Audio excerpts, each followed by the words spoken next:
জনাব আনিস আলমগীর, আপনি খেয়াল করেছেন গতকালকে সরকারের সঙ্গে প্রধান উপদেষ্টার সঙ্গে বিএনপির যে বৈঠকটা হলো, সেই বৈঠকের পর রাজনীতিতে যেন এক ধরনের টানাপোড়েন আমরা লক্ষ্য করছি।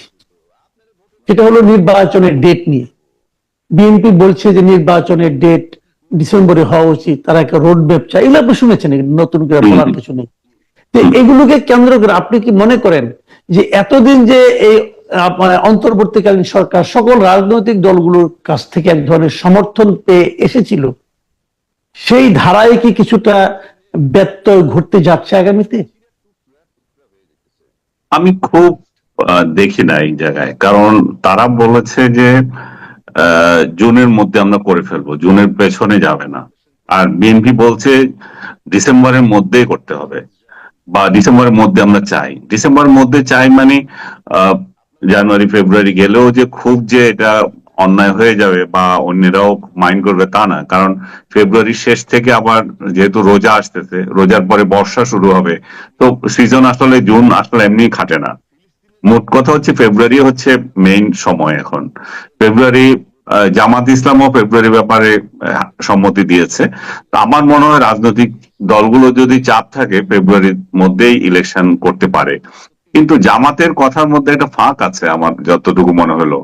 জামাত বলছে যদি সংস্কার ঠিক মতো না হয়, সরকার যদি সময় চায় আমরা তাহলে সময় দিতে চাই, বাট আমরা চাই যে ফেব্রুয়ারির আগে ইলেকশন হয়ে যাক। তার মানে তারা ধরি না, কি জানি বলে, ধরি মাছ না সেই পানি। হ্যাঁ, হ্যাঁ, তারা যাতে তাদের গায়ে না লাগে তাদের অভিযোগটা, আবার পাবলিক যাতে না বলতে পারে যে জামাত আসলে এখানে ষড়যন্ত্রের মধ্যে আছে। তারা সরকারকে চায় যে আরো দীর্ঘায়িত করুক।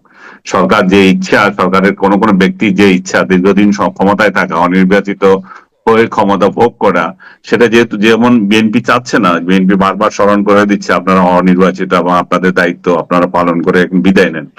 তো সেই জায়গায় জামাত কিন্তু সরকারের সাথে সুর মিলিয়ে আছে। জামাত চাচ্ছে না যে ইলেকশন হয়ে যাক, তাদের যে খুব একটা লাভ তা না। তারা জানে যে ইলেকশন হলে হয়তো তারা সরকার তো গঠন করতে পারবে না, কারণ তাদের যে ভোট ব্যাংক সেটাতে বলে না যে আনইউজুয়াল কিছু না ঘটলে তারা সরকারে যেতে পারবে। তো সেই প্রেক্ষিতে জামাতের এই জায়গায় একটু সন্দেহজনক আছে কথাবার্তায়।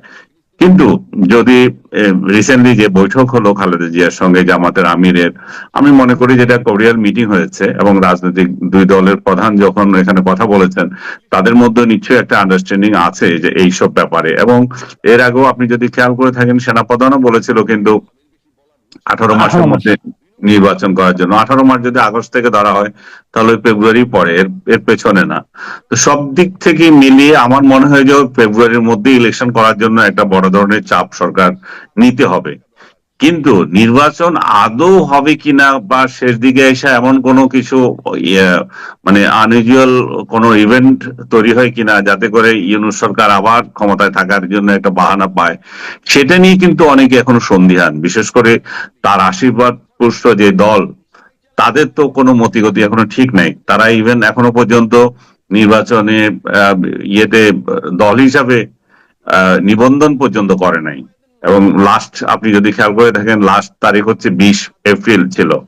সেটা তারা এখন বাড়ানোর প্রস্তাব দিয়েছে। তারা জানে যে তাদের কথা এগুলো বাড়বে, তো বাড়ানোর প্রস্তাব দিয়েছে। এবং আরো হাস্যকর ভাবে তারা এই যে বিধিগুলো করেছিল এই সরকার বা আগে যেটা আছে নির্বাচন কমিশনের, তারা সেটাকে বলছে যে আওয়ামী লীগের করা, স্বৈরাচারের করা। এগুলো কিন্তু 111 এর সময় করেছিল এবং মানে হাইলি অ্যাকসেপ্টেড ছিল ফর এভরি পলিটিক্যাল পার্টি। এবং এর মধ্যে এই আইন মেনেই এতদিন ধরে চলেছে, রাজনৈতিক দলগুলো নিবন্ধন নিয়েছে। এখন তারা যদি বিশেষ কোনো সুবিধা চায়, সেটা তো চাইতেই পারে। দুই একটা আইন যে একেবারে সংশোধন করা যাবে না তা না, কিন্তু একটা গাফেলতি আছে যে আমরা যা চাইবো তা হবে। এই অ্যাটিচিউড গুলো খারাপ। এটাতে হয়তো এই জন্য মানুষ সন্দেহ করে যে আদৌ ইলেকশন হবে কিনা। এর মধ্যে আপনি নাহিদের কথা খেয়াল করেছেন, নাহিদ বলেছেন যে প্রশাসন নিরপেক্ষ না হলে ইলেকশন হবে না। আবার যদি আমাদের সংস্কার না হয় আমরা ইলেকশনে যাব না। ইলেকশনে যাব না, এটা এক ধরনের থ্রেট। ইলেকশনে না গেলে ইউনূস তখন আবার একটা বাহানা পাবেন যে যারা আমাকে ক্ষমতায় বসিয়েছিল তারা তো ইলেকশন চাচ্ছে না, তারা বলতেছে যে এই নানা তাল বাহানা আসতে পারে আর কি। যদি এই কথাটা বলুন তো আমাকে, আমি একটু আপনার কাছে বুঝতে চাই। এই যে নাহিদ যে বললেন যে প্রশাসন বিএনপি কে প্রতিপক্ষপাত দুষ্টমূলক আচরণ করছে, হুম। এইটাকে, তার এই অভিযোগটাকে আপনি কতটুকু বাস্তবসম্মত মনে করেন, এবং এই অভিযোগের পেছনে অন্তর্নিহিত কারণটা কি আসলে? নির্বাচন পিছিয়ে দেওয়া? না, নাহিদ যেটা এটা অজুহাত তৈরি করে রাখা আর কি, আগে থেকে বলে রাখা যে আমরা এই অজুহাত একটা সৃষ্টি করে গেল যে আমরা কিন্তু আগেও বলেছিলাম। কিন্তু নাহিদ যেটা বলেছে সেটাও আবার অস্বাভাবিক না, সেটাতেও সত্যতা আছে। প্রশাসন তো এখন বেসিক্যালি বিএনপি জামাতের লোকদের দ্বারাই পরিচালিত, তাই না?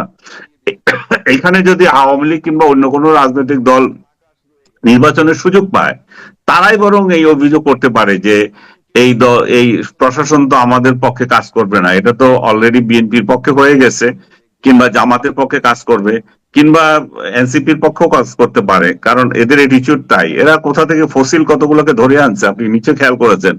সবগুলো বুড়া বুড়া লোক যেগুলো বহু বছর আগে রাজনীতি রিটায়ারমেন্ট থেকে রিটায়ারমেন্টে চলে গেছে, ইভেন 111 সরকারের আমলেও ছিল। আজকে 20 বছর আগের লোকগুলোকে আপনি খুঁজে খুঁজে আনছেন, এগুলোকে নিয়ে এখনো বসাইছেন, সেই সরকারে কাজ করেছে সেগুলো, ইনক্লুডিং এই যে খলিলুর রহমান যার কথা বারবার আসে, সেও তো এই যে ইয়ে ছিল, তাই না? পিএস ছিল ওই সরকার প্রধানের। হ্যাঁ, তার আত্মীয় ছিল। তো সব দিক থেকে আপনি যদি এগুলো, আমি একটা নাম নিলাম আর কি, আপনি যদি নাম দিয়ে খুঁজতে চান দেখবেন যে এগুলো অধিকাংশই মানে ডেট এক্সপায়ার হয়ে গেছে বহু আগে। তো এদের দ্বারা, এবং এদেরকে তো নাহিদরা বা বিএনপি এরাই তো আওয়ামী লীগকে ঝাঁটাই বিদায় করা, আওয়ামী লীগের গন্ধ পেলে লোকগুলোকে বের করে দাও, এগুলো করেছে, তাই না? এর ফলে কি হয়েছে? এর ফলে একদলীয় একটা কর্তৃত্ব তৈরি হয়েছে, ভারসাম্য নষ্ট হয়ে গেছে। এখন আওয়ামী লীগ যে নাই, এখন বলো যে স্বৈরাচারের দোষও, তোমরা আওয়ামী লীগকে বলতেছো না আওয়ামী লীগকে আমাদের কোনো খায়েশ নাই, আওয়ামী লীগ আসুক। কিন্তু আওয়ামী লীগ না থাকলে কি হয় সেটা তো দেখতে পাচ্ছি, একদল লুটপাট করতেছে, এই লুটপাট আরেক দল এখানে প্রোটেকশন দেওয়ার জন্য আর কেউ নাই। এখন যেটা হয়, রাজনৈতিক দলের অনুপস্থিতিতে এটা হয়, রাজনৈতিক দল যখন প্রতিপক্ষ থাকে তখন এরা সাবধানে কোনো কিছু করে, যে সেইভাবে যার তার উপর আক্রমণ করতে পারে না, খেতে যেতে পারে না, দেখে যে না ভাই আমাদের প্রতিপক্ষ আছে। যেহেতু এখন কোনো রাজনৈতিক সরকারই নাই, তাহলে বিভিন্ন সরকারের তো কোনো দায়িত্বই নাই এই রাজনীতি নিয়ে।